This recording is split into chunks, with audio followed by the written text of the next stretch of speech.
I know there's a Water Act in Cupertino that I need to look at, and there is what was it, a dialysis thing as well that was very controversial that I need to look at. Candidate-wise, I was looking at Rokana and Feinstein. I'm not sure which one of those two I want to pick yet, but those are the two that I've been looking at. Housing, probably citywide, but specifically in the Bayview and Hunters Point neighborhoods.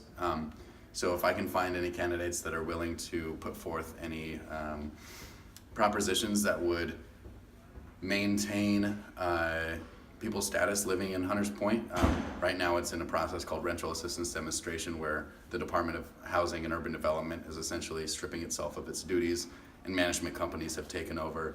And it's this crazy process of forced gentrification where people are always being evicted on the daily because they're unaware of their rights, and I could go on for a while about it, but I haven't heard many candidates speak up on behalf of Bayview and Hunters Point.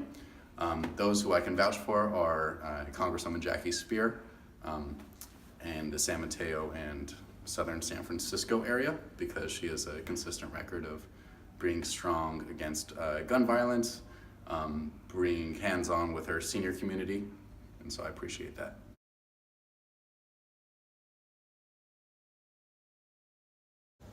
It's important to practice our democracy, especially with things like Brazil recently that happened, where they've elected far-right people, and the police has already started storming universities, if I'm correct, and interrogating professors out of their ideals.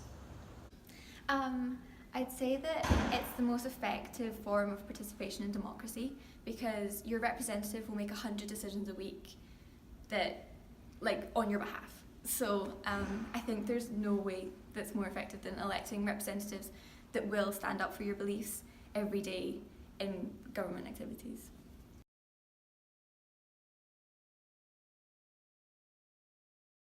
I try not to think about it. I try to think about specific issues such as, Bayview, Hunters Point housing, tuition increases, if I can be candid, marijuana increase. A tax increase is probably going to affect my voting. The general political climate has been continually worsening in the United States, but I don't like to use the word divide. I think the divide already existed before. All we're seeing now is people showing their true colors. However, the thing I'm most uncomfortable with is that the divide has taken on sort of this like baseball team mentality, where the liberals who I'm supposed to vote for are also being funded by groups that support ICE, that support private prisons, and these are popular San Francisco Bay Area LGBTQ caucus people. So if anything, 2018 has made me wary of people who I thought I would support.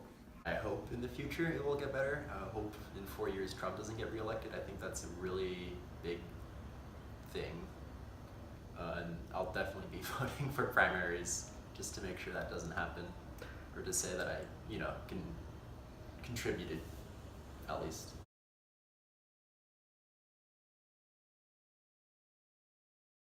What I've noticed in not these elections, but the elections that were determining who is going to be on the ballot, I know I was supporting people for governor across the United States who were on balance progressive.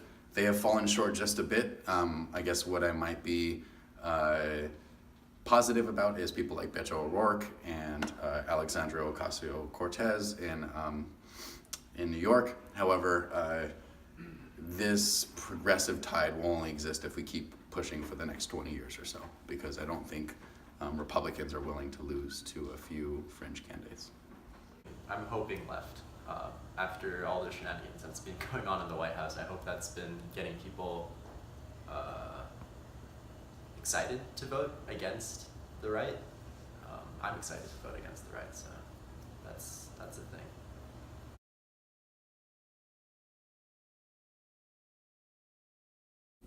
We've got 5 main political parties in our government, and it's based on proportional representation.